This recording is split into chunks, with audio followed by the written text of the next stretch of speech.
So in this video, I'm going to be showing you how to make this calendar scrolling transition. So to start, let's go ahead and insert a text box for our text. Now, starting from 9, enter numbers 1 per line until 0. Now that we have this column of numbers, select all the text and change the font to something that you prefer, and change the size to something very large, like 150.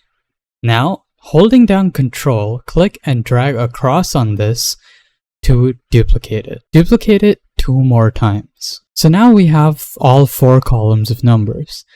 Select all 4 of them, then go to View and enable Guides.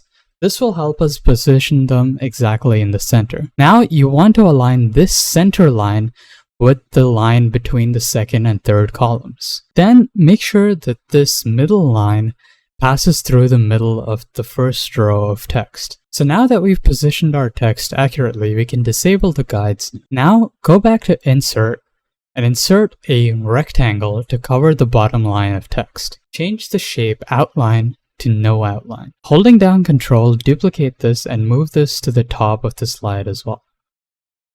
Now go ahead and select both of these rectangles, then right-click, Format Object, and change the fill to Slide Background Fill. Now we can position each of these columns by moving them vertically to select the year that we want.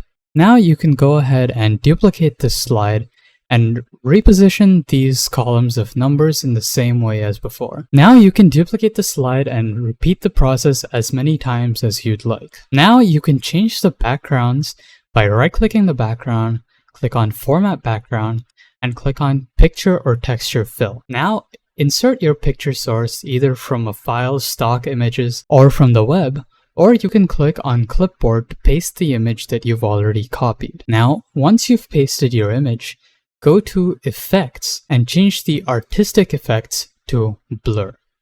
Now you may set this blur as per your preference. Feel free to change the font color of this text to better suit the background of the slide. Now you can repeat the process for the remaining slides. Now once you're done choosing your backgrounds, font colors, and background artistic effects, you can go ahead and insert text boxes on each slide for your titles. Now once this is done, go ahead and select all 3 slides, go to Transitions, and select Morph.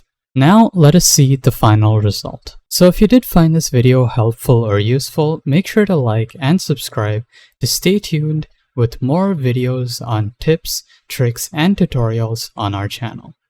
Stay tuned.